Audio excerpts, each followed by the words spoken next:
Welcome back to the 5-Star Life. I'm Coach Seth. I'm with my co-host, Coach Mia, and we've got a great show for you. Actually, if you are just tuning in for the first time, you're watching for the first time, you need to go back and watch the previous show because this is a 4-part series, probably one of the most powerful, important topics that you can ever be a part of here.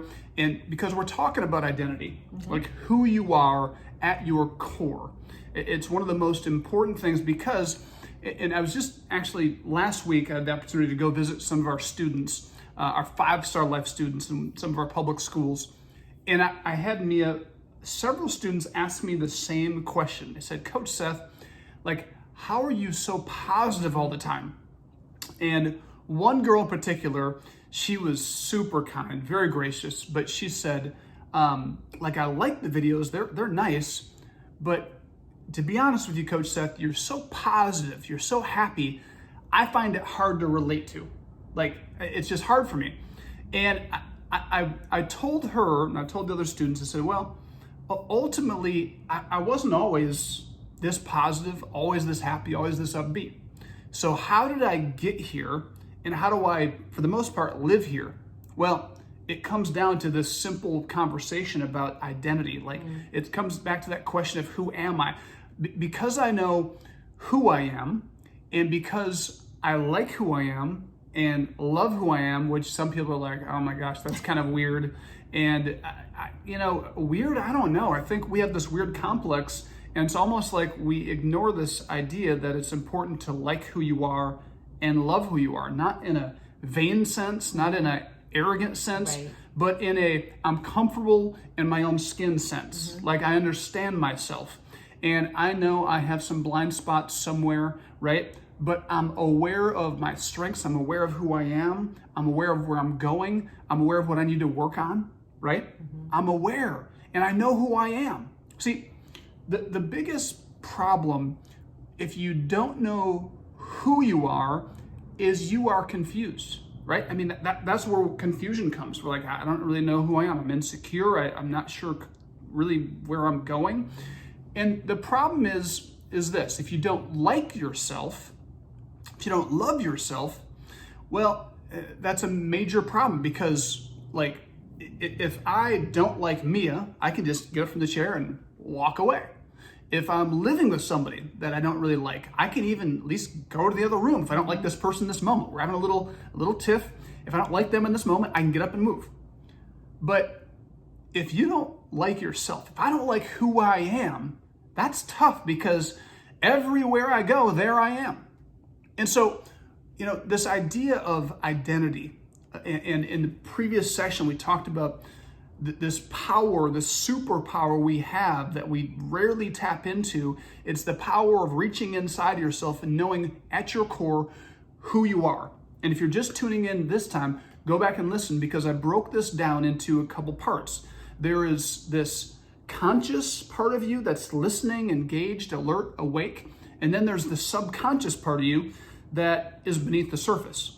And people who tap in and understand what's going on down here and become aware of it, they start to change their world, change their thoughts, and they change what comes out in those reactionary moments, right? What comes out of them is a positive program. Right, and they begin to understand that they don't have to be ruled by that. So give us some steps or some practical things that we can help our kids or even help us to kind of get there. Yeah, so I mean, it starts, like G.I. Joe said, I grew up on G.I. Joe, and they always would end every show with, and knowing is half the battle. And part of this is you just taking time to reflect when you respond incorrectly, when that anxiety just comes out of nowhere and you're like, where'd that come from? When you just pause and say, okay, where is this coming from? Like, what's going on inside of me? Like, who am I? Where's this coming from? Just pausing and reflecting a little bit, there's some power in that, becoming aware. Because sometimes we live stressed out, anxious, negative, on edge, and that just becomes our normal. But too, and I think that's so important. And I also want to tell people, give yourself a break, because if you will start to do this, like even lack of sleep. I mean, some of you are sleep deprived because your children aren't sleeping, or other things, but that can trigger you. But then if you don't take time and understand that, then you just constantly beat yourself up and you're in that cycle. Yeah, that's the crazy train. And we don't have to live there, but it starts with awareness, right? And so this is something that, again, for parents and teachers, it's so important to recognize and realize this, because so often what we're doing is you have to discipline, you have to help your kids grow, you have to have conversations. But when you understand that you're trying to help them at their core, not just at the surface level, as a parent, you start to, and then again, to go back to your question, what are some simple steps? Well, the simple step for yourself is to ask yourself, why am I doing what I'm doing? Where is this coming from? And that really relates to us as parents as well. Instead of just disciplining and trying to correct the band-aids, the behavior, you call a timeout and just try to dig a little deeper, like, where's this coming from? Where's this disrespect come from? Why are they coming at me like this? What did I do? Did they have a bad day? Did not get sleep? Did they eat today? Are they exercising? Like, there's so many reasons. I mean, there's so many different pieces that go into it. When you stop and ask yourself, sometimes we as parents miss the boat because we're just simply we're busy. Right. And we're trying to fix something now. And so good. as a parent, what we've got to do is we've got to keep the end goal in mind, and that is healthy, happy, grounded, whole kids. That's what we're going for, right?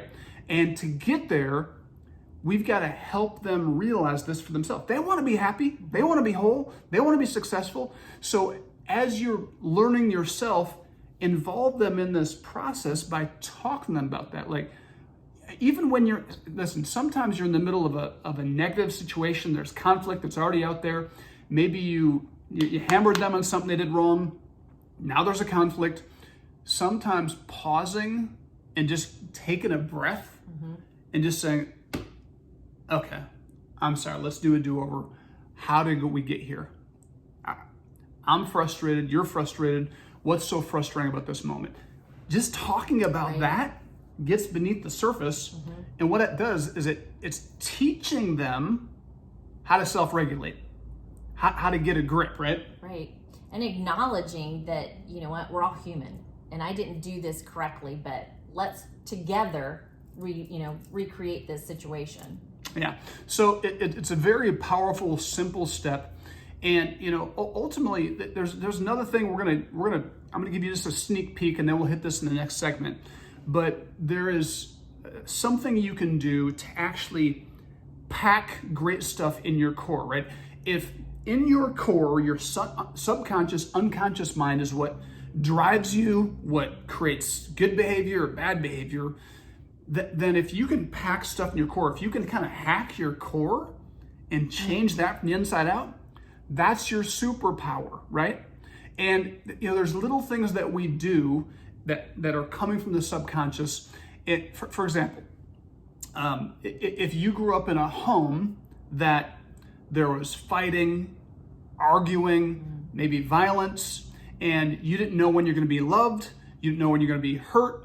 If there was that insecurity, those experiences shape you, and that caused you to have a hard time trusting, knowing how to read people, or knowing what they're about, or knowing if people are for you, right?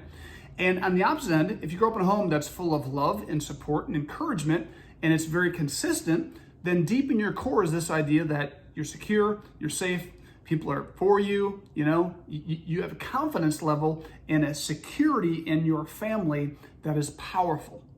And years ago, they would have said, you know what, if you're born in the right family, good for you. You know what, you're healthy. And often we blame our parents, our circumstances for our poor behavior. And what science is now telling us is that, listen, this idea that you're stuck the way you are is a lie, and you can actually change your subconscious core. You don't have to live in that past. And I'm gonna leave you with this. What they also say is that we are the stories we tell ourselves. And so the key would be to ask yourself, what story, what dialogue is coming from my core? Am I a victim? Am I hopeless? Am I confident? Am I secure? Am I going places? Am I a world changer? whatever that dialogue is, that will come to the surface, and it will show up in the best times and the worst times. Stay tuned for my next, or actually, not just the next show, the next 2 shows. We're going to wrap this up. It's going to be powerful. Thank you for tuning in.